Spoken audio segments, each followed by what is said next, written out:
વાણી ગાતા હોય તો પણ આપે, અને બહેનોમાંથી પણ સરસ મજાની ઘણા બધા વાણી બોલે છે, એમને પણ ખૂબ ખૂબ લાભ આપજો. આજે મને કુદરતી કોઈક મારી અંદર એવો પાવર આવી ગયો, શું છે મને આજ ખબર પડતી નથી.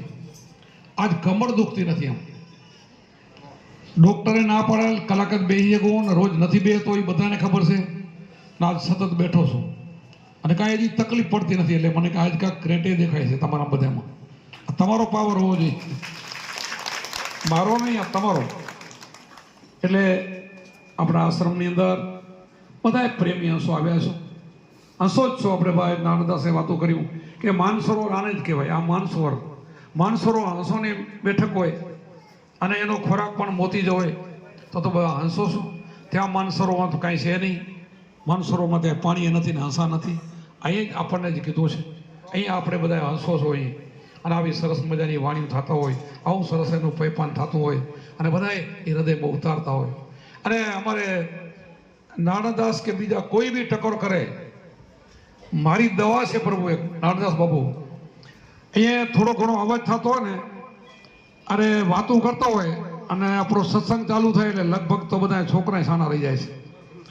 એવું પહેલેથી અમારે હાલે છે, હાલે જ છે એવું.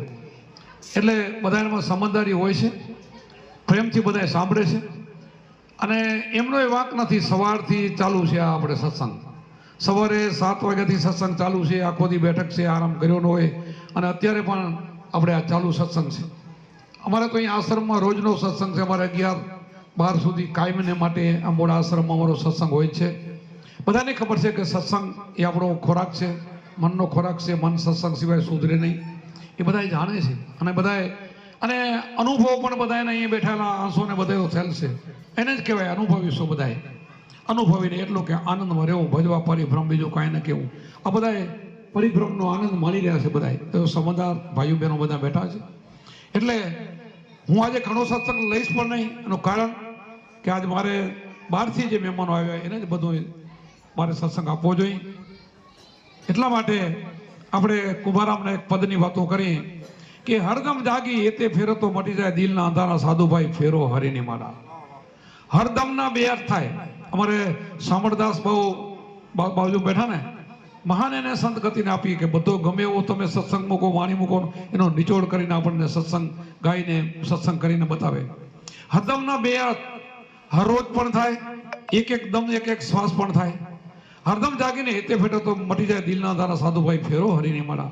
પણ હરીની મારા કેવી ફેરવી, કેમ ફેરવી, એ બધું જ એને આપી દીધું. ઓહમ સૌની રચના રચી શેર બન્યા બહુ સારા, શ્વાસ ઉશ્વાસે ધમણું ધમેલ્યું તો રંગ દર્શાય ભાઈ સારો, બહુ સારા સાધુભાઈ ફેરો હરીને મારા. આવું ભજનનું આપણે કીધું. કેવું કીધું? ઓહમ સૌની રચના રચી શેર બન્યા. આ એવું જો શેર આ કાયાને એવું તમારે બનાવવું હોય તો એના માટે ગુરુની ચાવી ખપશે, ગુરુનું ધ્યાન ખપશે. એ ધ્યાનથી જ આ કામ થાય. તો હરદમને સમજીને હરદમ જાગીને બેહું કેમ એ સમજી, કેનું ધ્યાન કરવું એ સમજે, શ્વાસ ઉશ્વાસની અજંપા જાપમાં સમજી. પણ પેલા ગુરુ ધ્યાન. આમાં તો હવે તો કોઈ નુગરું તો આમાં મને આજ તો નથી લાગતું કોઈ. 2-5 હોય તો ભલે, આમાં તો નથી કોઈ. એટલે ઘણી રાડું ન પડી. અમે તો નુકરા માટે જ વધારે રાડું પાડતા હોય છે કે કોઈ આ માર્ગમાં આવો, કોઈ માર્ગમાં આવો, નરકમાં ન જાઓ, લક્ષ ચોરાસીમાં ન જાઓ. એના માટે છે. તમે તો બધા હસો છો, જાણો છો, બધા સત્સંગ છો. હરદમ જાગી એતે ફેરો તો મટી જાય દિલના અંધારા સાધુભાઈ ફેરો હરીની મારા. ઓહમ સૌની રચના રચી શેર બન્યા બહુ સારા, શ્વાસ ઉશ્વાસે ધમણું ધમેલી તો રંગ દર્શાય બહુ સારા, સાધુભાઈ ફેરો હરીની મારા. ગુરુના ભેદથી ગગન ચડિયા દેખ્યા ખેલા પરા, ઝગમગ ઝગમગ જ્યોતિ જલકે નવલખ તારા. શું કીધું? ગુરુના ભેદથી. ભેદ સિવાય કામ ન થાય. આ ગગનના અંદર ચડવું હોય તો આપણે ગગન ક્યાં છે એ આપણને ખબર નથી. તો આપણે તો આજ સુધી ભગવાનને ગોતવા બહાર દોડતા હતા. આ તો અહીં ઘટની માલી વાત કરી, આ તો અહીંયાની વાત કરી. ગુરુના ભેદથી પાછો ભેદ જોઈએ. ગુરુ ભેદ ન મળે તો આપણે કાંઈ સમજી ન શકી. બીજું ભરતું સડતું તો આપણે ઢીંગલી રમતા જેવું છે. નાની દીકરીઓ રમજો ને એવું છે. આ જગત તો બધું એવું કરે છે. આપણે એમાંથી નીકળી જવાનું છે, એ તો છોડી દેવાનું છે. હમણાં બેને સારી વાણી કરી હતી કે હું એવા વરને વળીશું, આ મારો ચૂડલો હોય જાય એવા વરને મને પરણાવીશ. તો આપણને ગુરુમાં જે સુરતાને સમજના લગ્ન કર્યા છે, હવે સુરતા આપણી નીચે ન ઉતરે તો ગુરુના ભેથી ગગન તો ચડ્યા કહેવાય, નીચે ન ઉતરે તો નીચે જો આપણી વાસનામાં ફરતી હોય, બીજે ત્યાં ફરતી હોય, ભટકતી હોય તો ના કહેવાય. આ તો ઉતરે નહીં એની વાત છે. આપણે કીધું ચાલો આશા જઈ બ્રહ્મધામમાં છોડવા જોગડાની માયા આશા આજુ માયા કેરા ફંદે સર્વે કાર ના કરા. બાકી તો બધું કાર નો કરાશ, એમાં તો નથી રહેવું. આપણે તો મન મેવસીને હટાવી લેવાનું, એ હટે તો જ કામ થાય. એ આપણને હટવા નથી દીધું, જ્યાં લઈ જાય છે એના માટે તો ગુરુમાં જ્યાં ગુરુનો ભેદ દીધો છે. આ ભેદ ગગન ચડવા માટે આ ખીલ્લો દીધો, શ્વાસોશ્વાસની સાધના દીધી. આ ખીલ્લો છે, અગ્ર ઉપર આપણે ધ્યાન કરીને એમાં ચડવાનો ખીલ્લો છે, એમાં મનને રોકી દેવાનું છે, તો જ થાય કામ, કે ના થાય. એટલા માટે તમે બધા આ તો બધું જાણો છો. આપણા ઈંગલા પિંગલા સૂક્ષ્મની માતાજીએ વાત કરી કે ઈ ઘર આપણા માટે સારું છે, ભજન કરવાનું. હમણાં સામળદાસે બાપુ કીધું હતું કે ઈ શ્વાસ એટલો બધો ભયંકર ખરાબ છે, જો એ બીજું કામ કરવા જાવ તો એમાં નુકસાન થાય. ભજન કરવા માટેનું સૂક્ષ્મણામાં ભજન થાય. સૂક્ષ્મણાને સમજી લેવી જોઈએ. કેટલી વખત દિવસમાં આવતી હોય. આમ તો સેજે સેજે આવે, સંતોને તો ઘડી ઘડી સૂક્ષ્મ આવે, નહીં તો આમ તો સુર કલાકે કલાકે બદલે. આપણે બધા જાણીએ છીએ કે શરીરની અંદર ડાવો ને જમણો બે પાસે જોઈ, ચંદ્રસૂદ નાડી છે, એક ઠંડી છે, ગરમ છે, શરીરને જોઈ ને કે તકલીફ થાય. એટલા માટે આ ભેદ આપણને સમજાયો. પણ આપણને સંતોએ એવો ભેદ બતાવ્યો કે તમે ધારો ત્યારે સૂક્ષ્મણા લઈ શકો છો, તમે આ કરી શકો છો. આપણને ભેદ બતાવ્યો છે. સુર કરશો, ચંદ્રકર જાગો, સુરમાં જેને સમાવો, કયા સુરમાં ભજન કરવું, કયા સુરમાં શું, બધું સંતોએ સમજાવ્યું. અને પછી એમ કરતા કરતા જાગી ગયા પછી તો બધાય સુર, બધાય દીએ હવાર, બધાય ભજને ભજન. પછી કાંઈ કરવું ન પડે, પછી એને જાગે ને કાંઈ ન કરવું પડે. પછી કાંઈ ચોથો પડશો બધાય પોર હરખા થઈ જાય. પછી તો દિવસ ને રાત નીંદર કરતા તો તમારી સમાધિ બની જાય.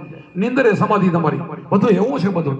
પણ તમે તો આમાં એવું જ કરી રહ્યા છો, બધા સમજદાર છો. એટલે મારે બહુ કઈ તમને ચણણ ઝાલની વાગે વાગે અનદ અપરા, ધ્યાન કરીને જાગીને જોઈએ તો દર્શન મોરલી વાળા. અહીંયા કૃષ્ણ કર્ણિયો મોરલી વગેરે અહીંયા વાગે ને નાદ પ્રામ, એમાં જ આવવાનું કીધું છે. કોઈ એને રામે કીધો, કોઈ એને કૃષ્ણ કીધો, એ જ છે. અને બધા આપણા સંતો એ જ કીધું છે. જે જગતમાં થઈ ગયા એ થઈ ગયા. હવે એ ક્યાં છે?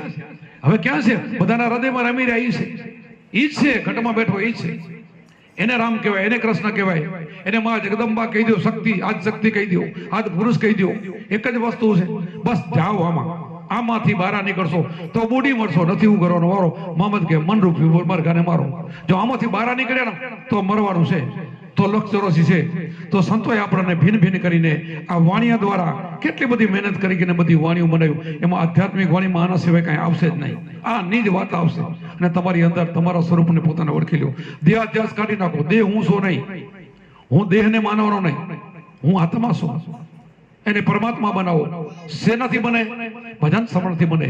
એમ કરતા કરતા તમે બની જાઓ. જો એક નાનું એવું જીવડું હોય, ઈંડા અને ભમરી અને ડંખ મારી અને પોતાનો ઘર માટીનું બનાવીને ડંખ મારીને મૂકી દે, એના ઉપર ગુંજન કરે, થોડા દિવસમાં એમાંથી તમારે સ્વરૂપ એનું બદલી જાય. વિચાર કરો, ઈંડામાંથી ભમરી બની જાય. તેમ આપણે પણ સ્વરૂપ બદલી ગયા, બધાના નથી બદલી ગયા. આપણે એવા જ હતા. કેવા થઈ ગયા? જેસલ જારજો બારવટીયો, કેવો બારવટીયો તો પાપી હતો. માથાના વાળ જેટલા પાપ કર્યા. એક જન્મ નીકળી ગયો, પલમાં પીર બની ગયો. વાલિયો ભીલ તમે વિચાર કરો, કેવો બની ગયો, ક્યાં પહોંચ્યો વાલિયો ભીલ. લૂંટારામાંથી જો વિચાર બનો, વાલ્મીકી ઋષિ બની ગયા. વિચાર તો કરો. શેનાથી બન્યા? આ ગુરુના ભેદથી. આ ભેદ મળે તો એને વિચાર કરો. ઘણા ના સમજે પછી ઊંધું બોલે કે એને રામ નામનો મંત્ર બોલ્યો હતા, એમને રામ ના બદલે મરા કર્યું ને ઉલટું નામ લેતી નીકળી ગયા. નહીં, એવું નથી. સત્તાભાઈ શીખો કાંક. સંતો સમજાવશે. રામ રામ કરીને ના નીકળે તો મરાથી કેમ નીકળે? ના નીકળાય. ઉલટો ભેદ છે, શબ્દ છે ગુરુનો. એ ઉલટ સુરતની માળા આપી હતી, એ ઉલટી માળાથી એનું કામ થઈ ગયું. એનાથી વાલ્મીકી ઋષિ બન્યા. કે રામમાંથી મરાથી થાય, ઉલટું બોલવાથી? આ બધું સમજવું જોઈએ, સંતો પાસે જવું જોઈએ. આ રીતિ આપણને સત્સંગની રીતિ તમે જાણો, હેતે હરિના રસ માણો. એવી છે સત્સંગની રીતિ ને નટમાં દોરમાં પ્રીતિ. જેમ નટને દોરમાં પ્રીતિ હોય ને, એવી તમારે એમાં પ્રીતમાં લાગવી જોઈએ. જેમ માછલીની પાણીમાં પ્રીતિ હોય, પતંગિયાને જેમ અગ્નિમાં પ્રીતિ હોય, એવી જો તમારી પ્રીતિ થઈ જાય, એવું તમે ભજન કરો, એવો એના ઉપર પ્રેમ થઈ જવો જોઈએ. અને પ્રેમ હોય તો જ તમારો વૈરાગ ટકે. પ્રેમ તો જોઈએ.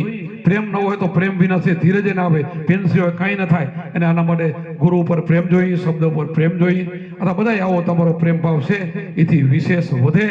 અને તમે આ મહિનાની અંદર શહેરની અંદર ખૂબ બધા ભાઈઓ મહેનત કરી છે, ખૂબ તનતોડ. એમાં આશ્રમ જે બન્યો 3 વર્ષની અંદર આટલું બધું તમે કામ લઈ ગયા છો. ખૂબ મારા અંદરથી બધાને આશીર્વાદ છે. ભજન પણ પ્રેમથી કરજો. ભજન તો કરવાનું, ભજન તો છેલ્લા શ્વાસ સુધી કરવાનું. અને શ્વાસ હાલે છે આપણે હલાવતા નથી, હાલે છે એના ઉપર સુરતા બાંધવાની છે. બસ સુરતા સુગડ સમેટો તો ઘટમાં સાહેબ બેઠે, કાંઈ બીજું કરવાનું નથી.